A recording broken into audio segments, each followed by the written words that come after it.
and I'm trying to figure out where was the 13% because I don't think it existed. The National Guard has been unbelievable. They're working with the police, and they have some very good people in there. They have some people that shouldn't be police, actually, but they have some great people there. And the Washington, D.C. is a whole different place, and Johnny, I'm sure you'll be happy to hear that too, actually. Oh, yes. But it's a whole different place. People are excited again. They're going out to restaurants again. That was the other thing I saw numbers, that restaurant business is down in the last week. No. Restaurant business, you can't get into a restaurant. Just really lying people. And that's why people don't understand how bad and how dishonest the press is. I saw one poll that had us at 19% favorable on what we're doing with Washington. Then I saw another one that has us 94% favorable. And I can tell you the 94% is correct. The others are fake, just fake news. They got to get their act together. So bad for our country, so sick actually. So Washington, D.C. is really doing unbelievably well. And the Kennedy Center that we're fixing, I was just there all morning with contractors. We're making it unbelievable. It's going to be unbelievable. It's got great bones, but it needs a lot of work. The World Cup draw will set up the group stage of competition. 48 teams will play in 104 games across 16 North American cities, from Seattle to Vancouver to Atlanta to Miami. It's going to be so exciting for our country. The 2026 FIFA World Cup will be one of the largest and most complex events. This will be one of the greatest events, one of the largest. In a way, it's like Johnny said it better. It's like having many Super Bowls in a short period of time. Because each one of these games essentially is a Super Bowl. Some of them are bigger than Super Bowls, actually. But they're essentially, each one of these games is like a Super Bowl. The 2026 FIFA World Cup will be the largest, most complex set of events in sports history. And the Kennedy Center will give it a phenomenal kickoff, and we'll be involved, and they'll be working over there for quite a bit of time. We have it all set that they can stay there for the big events, the big press conferences and everything else. And they'll be in a very safe capital. That'll be nice. You don't have to worry about walking down the street, Johnny, okay? Thank you. But you could handle yourself. I could. Okay. Already FIFA is projecting 6 million loyal fans will attend the World Cup events next year, and 6 billion more are going to be watching back home, and they think the $6 billion number is going to be actually a low number. And this will drive more than $30 billion into the U.S. economy and create 185,000 American jobs in a short period of time, too. No sporting event attracts more attention, more fans, more viewers, or more revenue than the FIFA World Cup. And again, I'll just say it's the World Cup, and it's the biggest thing there is in sports, and we have it. And I got it in my first administration, and I was really somewhat devastated, as devastated as I can be. I don't have time to get too devastated. I was very happy that today, as you saw, the group that does this, a government group, radical left group, announced that Trump was right. Took in $4 trillion worth of tariffs, that the $4 trillion are going to reduce the deficit by numbers far greater than they ever expected or heard of.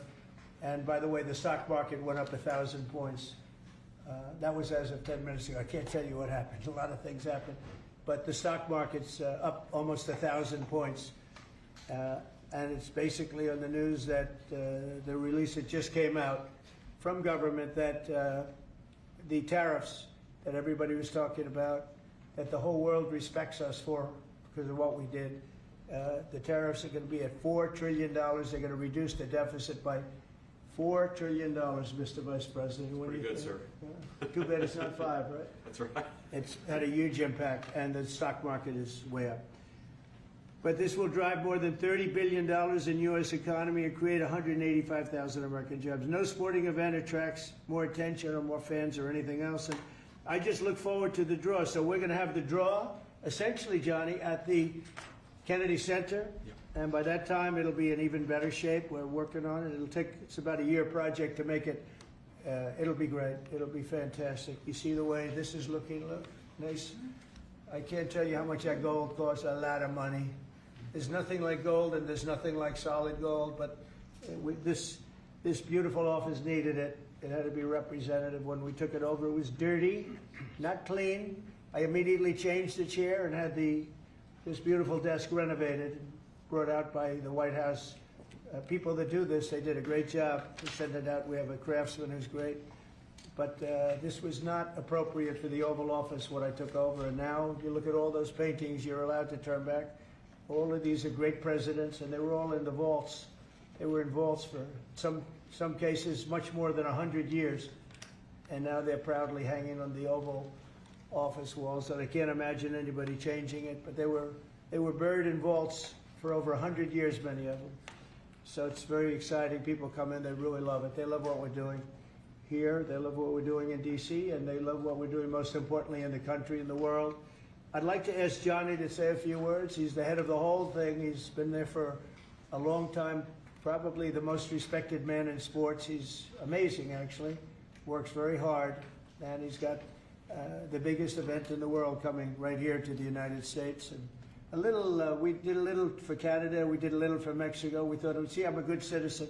I said, let them have a little piece. So we gave a little to Canada, see how nice I am? And we gave a little bit to Mexico. And Johnny, please say a few words. Thank you, President. Great honor for me to be here with you today, President, Vice President, Excellencies. Fantastic to announce what you said, which is the final draw of the FIFA World Cup on the 5th of December here in the capital, in the Kennedy Center in Washington, D.C. at 12 noon sharp. It will be broadcast live all over the world. 1 billion viewers will watch it, and it will determine, of course, the match schedule, which 48 participating teams will play. You said it, 104 matches in 1 month, 104 Super Bowls. This is not just the biggest, the greatest event, not just a sports event, it's a social event as well, with a lot of emotion. We are uniting the world, Mr. President, uniting the world here in America, and we are very proud of that. And those teams, those national teams who will come here to participate in this draw with their coaches, with their presidents, they will all be proud to be part of writing this history. And that's why we brought as well this, which is the winner's trophy. It is the trophy that the winner of the FIFA World Cup wins. Only the FIFA president, presidents of countries, and then those who win can touch it, because it's for winners only. And since you are a winner, of course, you can as well touch it. It's pretty heavy. Yeah. It's the winner trophy. The last one who lifted that is Lionel Messi of Argentina. And here it is in the Oval Office in the White House. Can I keep it? For you. Well, you can keep it. We're not giving it back. We're not giving it back. That's serious. It fits well. That goes very well on the wall right over there. We'll put it right below the angels. It fits well here. That's beautiful. Yeah. You can keep it until we have to give it to the next winner. That's fine. That's a beautiful piece of gold, I will say. That's beautiful. Yeah.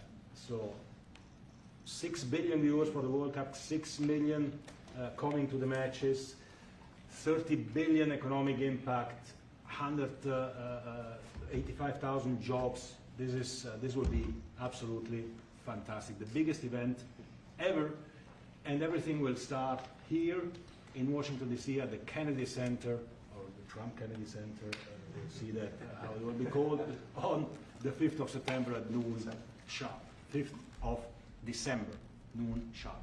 Then, if I may... Will they be doing most of the draws, all of the draws at the Kennedy? Well, how are you going to do that? Yes, we'll do that at the Kennedy Center. We'll do all the other meetings around it with the coaches, with the broadcasters, with the sponsors, everything at the Kennedy Center. The whole World Cup starts, and everyone will be happy because everyone has qualified for the World Cup, and they didn't yet play a game, so they didn't lose yet the game. So they all think they can become world champion, right? They'll all be happy. Exactly.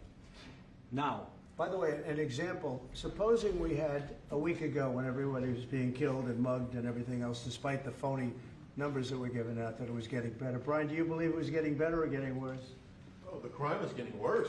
I mean, I was robbed. It was getting way worse. Yeah. How did the other guy come out? He came out with a briefcase.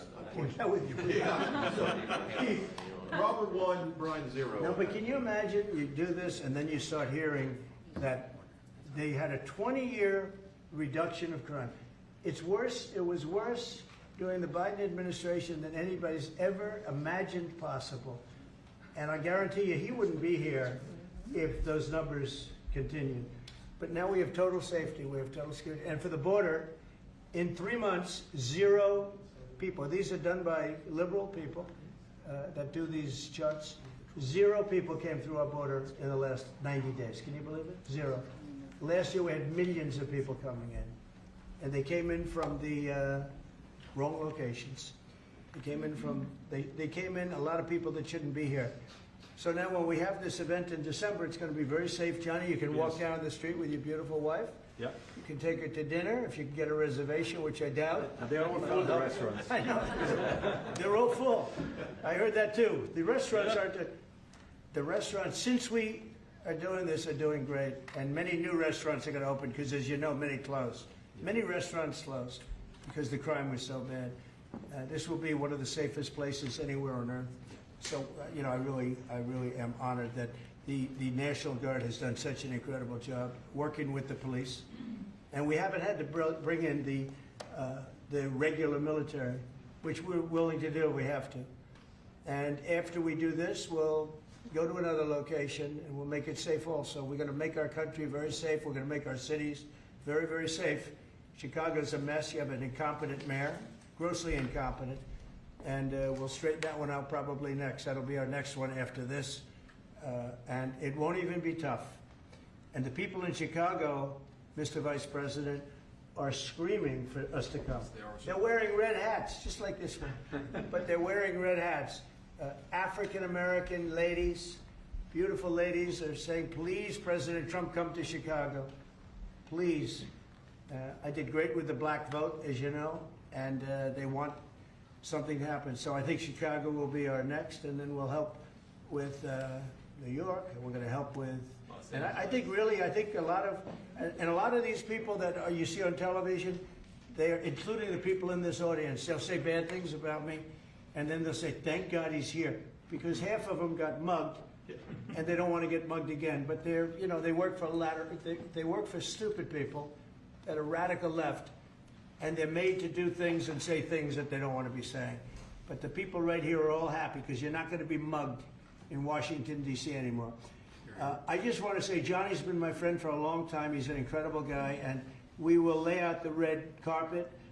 Andrew, you're going to be fantastic. Rick is going to be everything Rick ever touched has always worked out, and he's working with me on the Kennedy Center.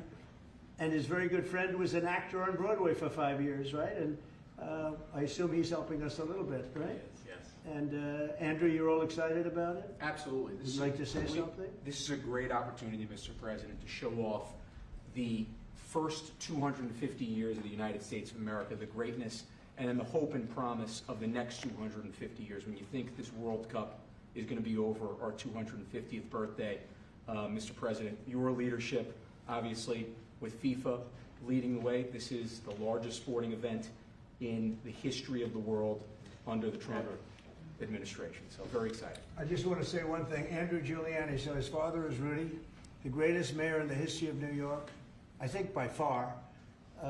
He took a ravaged city, a city that was really under siege. Probably most people thought it was going to survive. He turned it around. He was a great, great mayor. And then they treated him very, very unfairly. You go back and tell your father all of the things that have come out over the last couple of months through Tulsi and through all of the people, Cash, everybody. They've proven your father 100% correct. His father was treated so unfairly. Your father has been 100% correct. And tell him we all love him, okay? Thank you, Mr. President. It's been amazing. What he had to go through was very, very unfair, nasty. These are bad people. Mr. Vice President, would you like to say something? Well, sure, Mr. President. Thank you, and thanks to Johnny for being here. We're very thrilled about the World Cup. Just to echo something the President said about crime in Washington, D.C., this is the national capital of the greatest nation in the world, and we had murder rates just a few weeks ago that rivaled some of the worst third world cities anywhere, even in very, very poor regions of the world.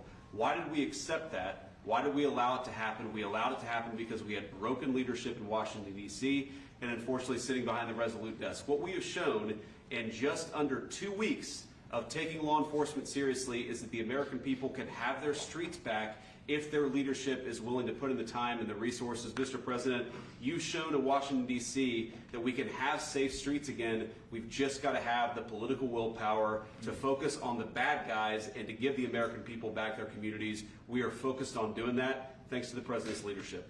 Thank you. And that's a really very small percentage. It's 2%, 3%, but that 2% and 3% wreaks just havoc throughout a community. People are petrified, and I notice a couple of the women in the back are shaking their head, yes, yes, yes. I won't report who you are because you'll end up losing your jobs, but it's true. It's amazing. And the police, and you look at the D.C. National Guard, I saw pictures of them last night getting off vans and all, and I saw some bad ones running, but they're not running so much anymore. They're not there. They're just not even, they're not even trying. You're totally safe. Now, there'll be something happening sometime. I don't know. Maybe it won't be for a long time, but this was every night would get reports of people being mugged and killed. There's one woman on television last night. She had a badly busted up nose, and she said, well, I like our streets the way they used to be. And she thinks it's going to happen like by doing nothing. And they said, what happened to your nose? She got slugged by a guy walking down the street, slugged. Her nose will never be the same, I guarantee you, unless it takes a pretty good turn. She wasn't really for us. But she sort of said, well, maybe something has to happen. Before this happened to me, she got whacked. And I don't think she'll ever be the same. She almost became, she was a half a Trump fan, a woman that would have never been a Trump fan, but she was hit hard. It's not going to happen anymore. Not going to happen anymore. But then we're going to beautify the city too. That's where I was today at Kennedy Center, and we're going to beautify the city like it hasn't. And we're working with Clark Construction, the biggest construction company in Chicago, and in Washington. And the head of Clark is great. He's all over the world, actually, but Washington, I would say, is their home. That's where they do the best work, the biggest work, and they've been doing a fantastic job. So you're going to have a fantastic, clean, beautiful place. It's going to be better than it ever was before, literally better than it ever was before. We'll get it done very quickly. And I want to thank Clark because they're doing a lot of work in a lot of different locations, but they've been fantastic for getting us the right contractors and the people that can really do the job right. And Johnny, did you want to say something? Yes, one more thing, because as you rightly say, with security and beautifying cities and the whole country, we want people to come and enjoy and have fun. And that's why this is not just the most iconic trophy in the world of sport, but we start on the 10th of September the sale of tickets for the FIFA World Cup, and we have the first ticket here for the final. Good. Wow. For you. Oh, good. That's cool. Wow. It's of course row 1, seat 1. It's ticket number 45, so. 47, and it's for the final in New York, New Jersey.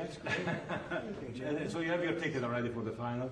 All the others, 10th of September, start getting your tickets. That's beautiful. Yeah. 6.5, 7 million tickets. Fans will enjoy. You'll The do records. security here. Will be fantastic. You're going to do record business, I think. 100%. Christy, would you like to say something? Yeah, Mr. President, millions of people will come to this country, and we'll make sure they get their travel documents, their visas, that they want to come here and spend their money and enjoy this sporting event. It'll be the largest event in the world. And sir, you're reminding me of something that my dad used to say all the time when I was growing up. He would say, Christy, you kids need to look like you respect yourself before anybody's going to respect you.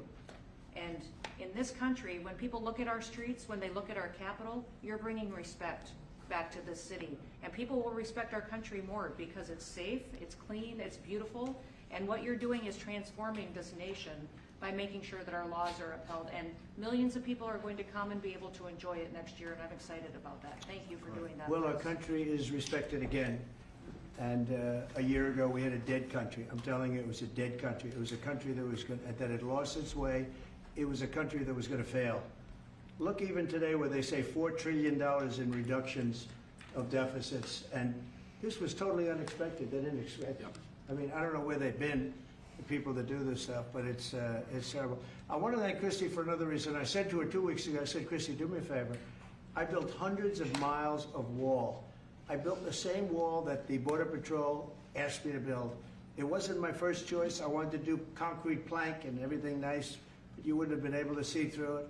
So I had Border Patrol in, and they tested everything else. And we gave them steel wall, high-grade steel, very hard to cut. And we gave inside that is 9,000-pound concrete, which is a very tough concrete. Inside that is rebar, a big, fat piece of rebar. So you have all different materials that are very hard to cut, and you need different instruments to cut each one. And I said, Kristen, we got to get a coat of paint on it. And I didn't know she was listening, but I said, we got to get a coat of paint, and it should be black, because black makes the steel very hot. It's untouchable. You could fry an egg on it. And if you got a good black, flat paint, it would look beautiful. It will preserve it from rust. And that was it. And I gave it to her along with 30 other things, and she's done such a good job on the border with Tom Holman and the group. Tom Holman's a fantastic guy, what the job he does, and the way they work together. So I turned on last night, and I see Christie's painting the wall. And it looked beautiful, by the way, when that paint went over there. And it's hot. It's hot. Yes, yes. It's hot. If it's white, it's not hot. If it's black, it's going to be very hard to climb that sucker. It's not going to be easy. But it's black and a high quality black. You know, it really looked good. Yeah, we got Is the that going paint to be you a told us two-coat to. job or a one-coat? No, just one coat. One coat. We Good. used the paint you told me to buy. Yep. The Yep. two-coat will take place in 3 years from now. Right? We'll do the second coat. But it looks beautiful. But thank you very much. I didn't know you were listening to that, Absolutely. because we talked about 7 different subjects, and all of a sudden I see her out there painting with a lot of painters and everything else. But it was a beautiful thing to say. Yep. Would you like to say something? You've been such a big part of this. Please. We're just, Mr. President, we're delighted to be here today for this announcement, but we're also looking forward to having you at the final. Oh, yes. On July Oh, yes. 19th No, we'll be in New there. York, New Jersey. We're going to be there. A lot of people are going to Thank be you. there. A lot of people. I'd like to thank you all. Do you have any questions on FIFA, first of all? It's going to be a big event at the Kennedy Center. Do you intend to take part in it? Will you have a part to play on December 5th? I Like might play. hosting, I mean, I see the money that these soccer players, we call it soccer, but I see the money that these soccer players are making. I may try and play. I'm a very good athlete. My son is a very good athlete, and he's a good soccer player. He's on the tall side for soccer. He's 6'9". That's pretty tall, but That's pretty it's cool. on the tall side. Sounds good. It's on the tall side, but he's good. But no, I may put on shorts. I look extremely good in shorts and join the play. You know, no, it's going to be a lot of fun. It's going to be good. Many foreigners who want to come to attend the event are concerned about the visa situation. Can you reassure them? Yeah, they're going to have a very easy time getting in. Certain countries are going to be very, very easy, and other countries are going to be obviously a little bit more difficult. Would you like to explain that, Chris? Yeah, absolutely. We have a process set up that we'll be implementing on getting visas approved. Everybody will be thoroughly vetted, but they'll be welcome to this country. It'll happen quickly, and we're excited for them to come. So I would hope that around the world, people know that the United States is excited to bring their family here to enjoy this event. America welcomes the world. Yes. And I can really, from the collaboration that we have, testify for that. Absolutely. Thank you. And I just sent a picture from somebody that wants to be there very badly. He's been very respectful of me and of our country, but not so respectful of others. But I'm going to sign this for him, but I was sent one, and I thought you'd all like to see it. That's a man named Vladimir Putin, who I believe will be coming, depending on what happens. He may be coming, and he may not, depending on what happens. We have a lot of things happening over the next couple of weeks. But I thought it was a nice picture of him. Okay of me, but nice of him. So that was very nice that it was sent to me. Okay? Mr. President. On Yes. that subject, have you talked to Vladimir Putin about the fact that yesterday a big U.S. factory was hit in a Russian airstrike in Ukraine? What's your reaction to I that? told him I'm not happy about it. And I'm not happy about anything having to do with that war. I settled 7 wars, and actually, if you think about pre-wars, add 3 more, so it would be 10.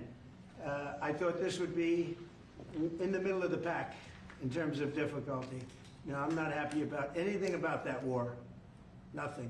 Not happy at all. We'll see what happens. I think over the next 2 weeks, we're going to find out which way it's going to go. And I better be very happy. Mr. President, I had a very good call with Prime Minister Carney of Canada yesterday morning. Yes. Actually, Canada is taking away some retaliatory tariffs. He's So- removing his tariffs, yeah. Exactly. He's removing his retaliatory tariffs, which I thought was nice.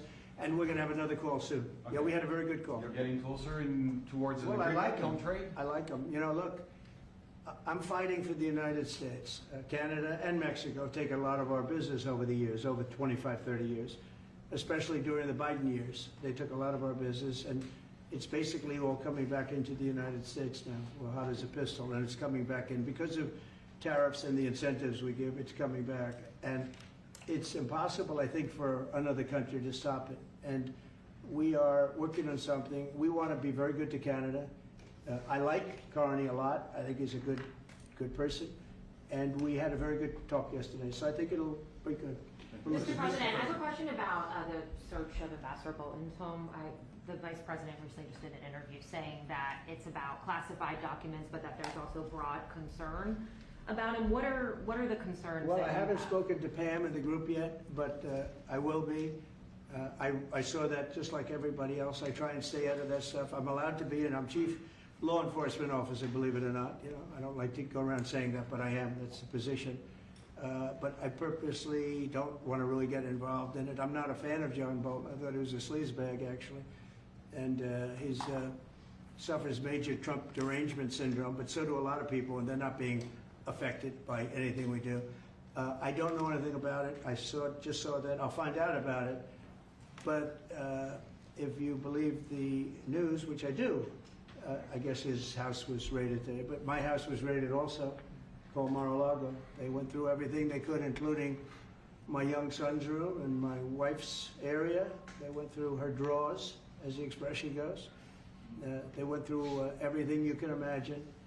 And when she came back, she looked, she said, she's very neat, you know, she's meticulous. And she looked and she said, whoa, this wasn't the way that she had it. So, you know, so I know the feeling. It's not a good feeling. Thank you.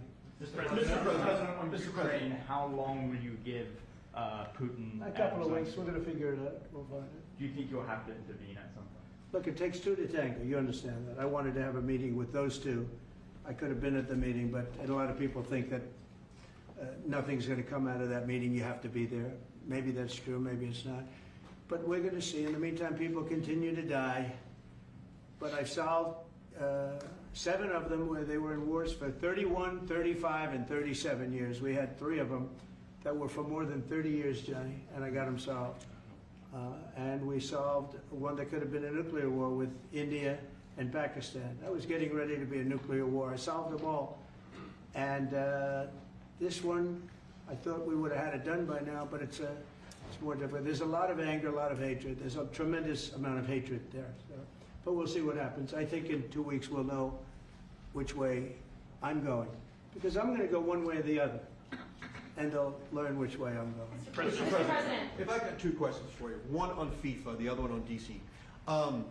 Let's talk. Can you talk about the economic impact that FIFA will have in these cities, and what's your message to the mayors to get their cities prepared, not only the beautification process, but also the safety aspect? Well, Los Angeles is an example. You know, it's poorly run. We have a mayor there that can't even get permits to the people that lost their houses. Lee Zeldin got every permit. The hardest permit is the federal permit. Within 20 days, every single permit was there for the people to build their houses. But people are writing us and they're saying they won't give us. The mayor is incompetent. The governor's incompetent. You know, Gavin, I know Gavin very well. He's an incompetent guy with a good line of bullshit. And he doesn't get the job done. And frankly, those people want to build their houses. It's terrible. They could have been built. Some of them could have been built already. But think of it, the federal government that has the most complex part, and it's the most complex environmental thing to do. We got it, everybody had it within 30 days. And they're not even close to getting their permits. And now they're talking about taking some of those sites and building low-income housing on them. These are high-end neighborhoods. And I'm all for low-income housing. I built a lot of low-income housing. I know all about 236. I know every program that there is in the government. I used every one of them. I know more about low-income housing than probably almost anybody. And it's great. It's fine. It's wonderful. But you don't build it in Pacific Palisades. You don't build it there, and you don't build it in the other areas that burned down. So they're talking about putting up low-income housing. And you talk about riots, they're gonna have riots if that happens, because you're taking the people's property away. They wanna build their houses, and they're unable to get permits from the mayor and from the governor. And that's a terrible thing. But, and let me tell you, if I didn't send in the troops in Los Angeles, Johnny wouldn't be in Los Angeles. You wouldn't be having your World Cup there. I sent in the troops and we kept it, and even the police commissioner, the sheriff and the police commissioner, they all said the same thing. They said, we could have never handled what was happening. You saw that, you were there. He said, we could have never handled what was happening. And then you hear Gavin Newsom, after it's all quelled, you hear Newsom get up and said, we could have done this for ourselves. No, they couldn't have. And if they could have, I wouldn't have taken the chance either. Okay, my second question is on crime prevention. Would you be open to expanding the national concealed carry to apply to DC like it does in other states like Texas? Yeah. Well, they have it in some states and they feel strongly about it. As you know, I'm in favor of it. People have to protect themselves. I'm a Second Amendment person, very simply. People have to be able to protect themselves. Especially like in Washington, you walk down the street, a guy comes up and slugs you. He's got a pistol in his hand. You can be tough, you can be in great shape, you can be a powerful person, or you can be a guy that weighs 100 pounds with a gun in your hand. Right. And I'll bet on the guy with the gun 100% of the time, right? And so you need protection. So I'm a Second Amendment person all the way. Yeah, please. President Trump, you said this morning that you're working with Congress to get $2 billion to help clean up DC. Have you had any conversations with Mike Johnson and John Thune about where they're going to get that money from? Which money? You said this morning that you're going to get $2 billion from Congress to help clean up Yeah, DC. I've spoken to Mike Johnson. I've spoken to John Thune, the Senate, the House, and I think it's going to be very easy to get it. It's going to be not a lot of money.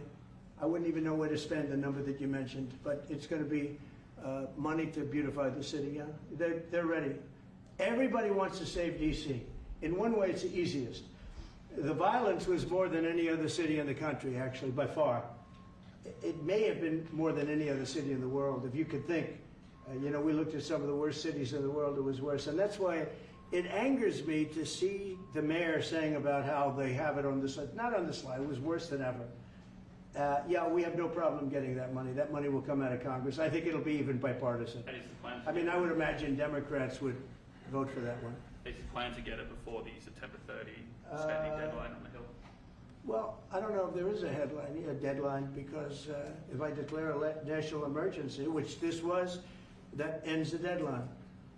So, I mean, I keep seeing about a 30-day deadline, of which we have 22 days left or something. But if I think we're in great shape here, that's one thing. But if I don't, I'm going to just say it's a national emergency. And if I have a national emergency, I can keep the troops there as long as I want.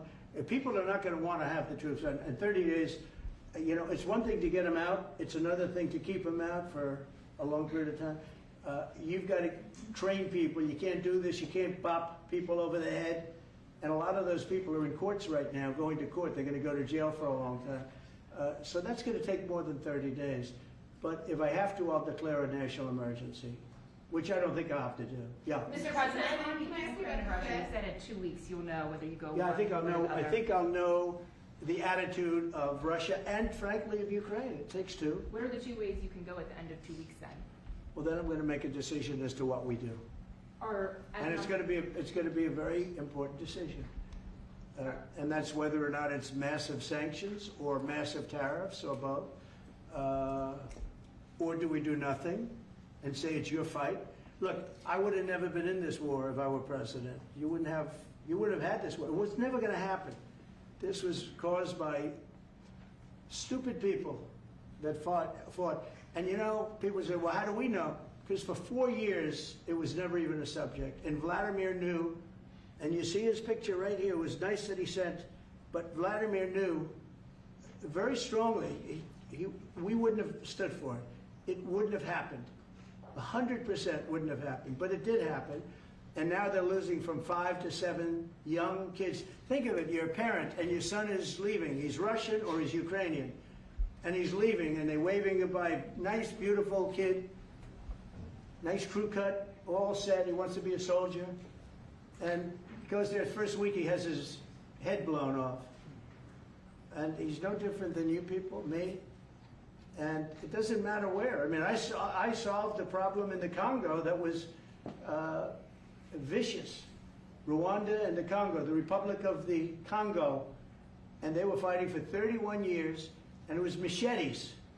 People were getting their heads chopped off. That was going on for 31 years. I got it solved. You saw it. They came to the White House, and we signed an agreement. It was amazing. People can't believe we got it done. I love to stop killing. I really do. People thought it would be just the opposite. Hillary Clinton said, "Oh, he'll get us into a war." No, I'm getting everybody else out of wars. Are you saying there's a real possibility then that you do nothing if Putin doesn't come to the table for a ceasefire? I'll see whose fault it is. If there are reasons why, I'll understand that. I know exactly what I'm doing. We're going to see whether or not they have a meeting. That'll be interesting to see. And if they don't, why didn't they have a meeting? Because I told them to have a meeting. But I'll know in 2 weeks what I'm going to do. I have pretty good ideas. Your Justice Department is also sending some of the Epstein files over to the House Oversight Committee today. Are you in support of them releasing all of them? I'm in support of keeping it open.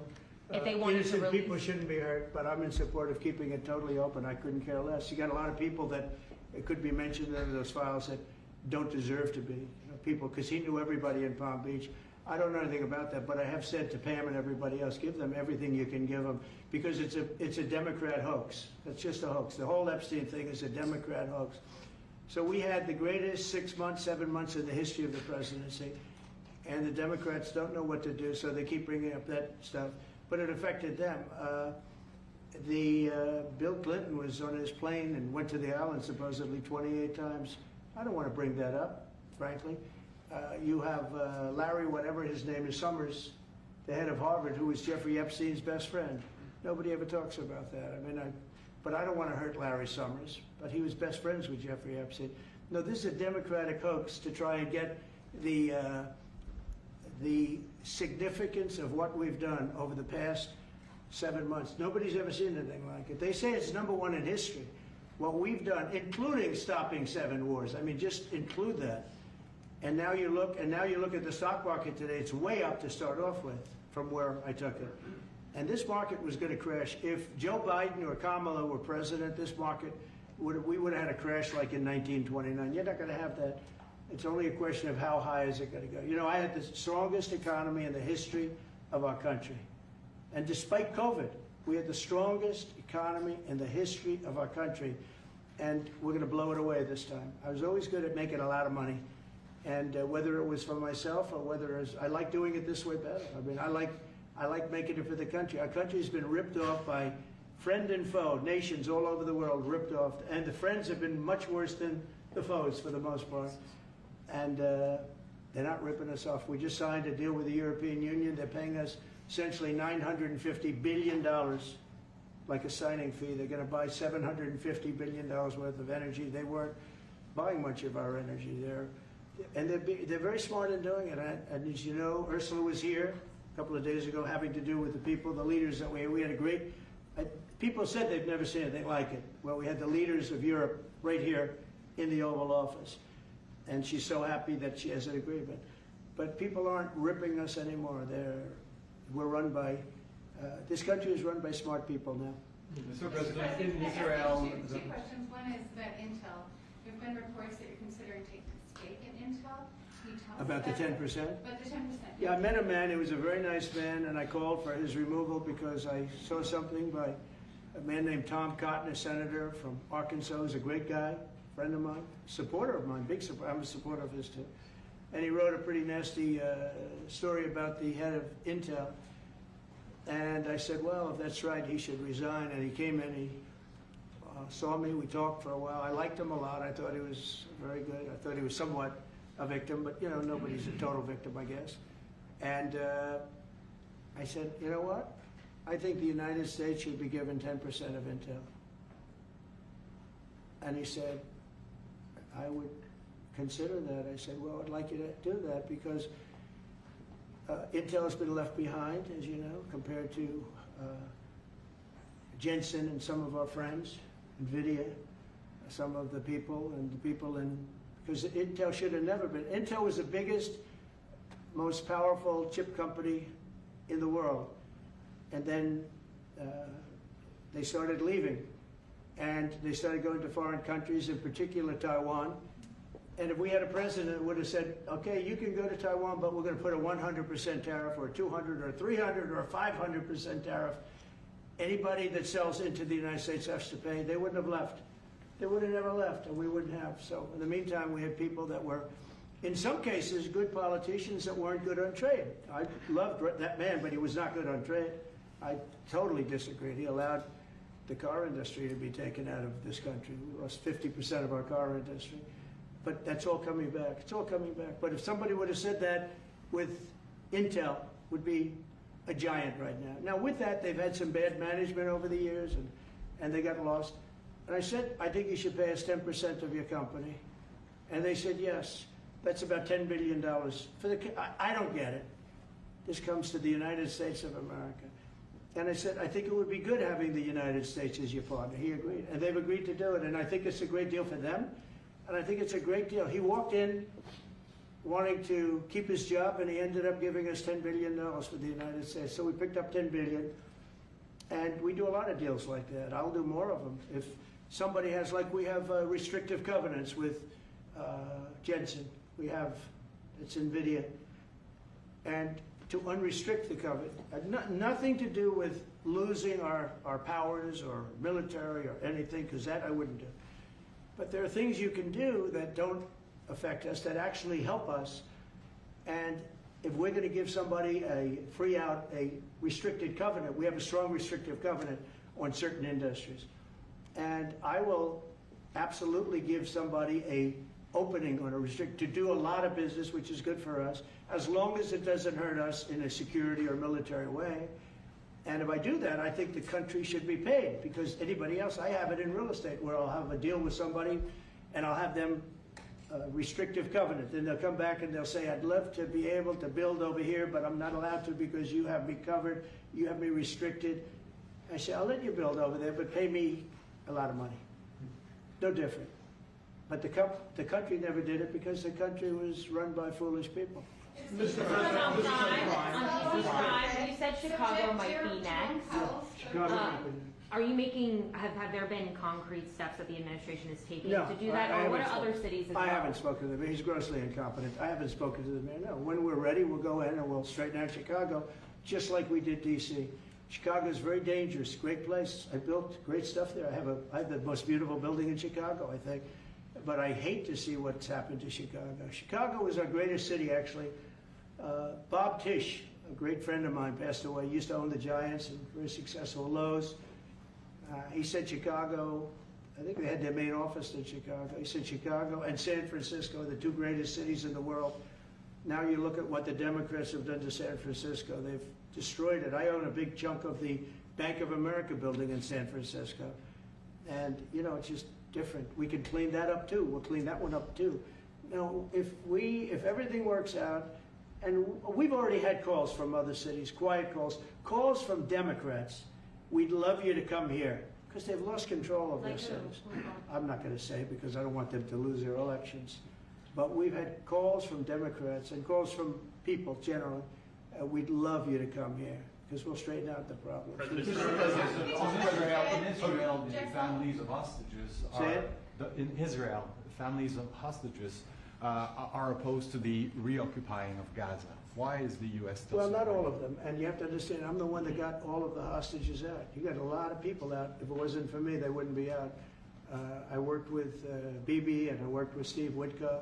But if it wasn't for me, you would have all these hostages would most likely be dead right now, every one of them. So they all come up here. They all come in groups of 10, 12, 13, and many of them, and I've gotten to know a lot of them. They're great people. What they had to go through is incredible. But so now they have 20, but the 20 is actually probably not 20 because a couple maybe aren't around any longer.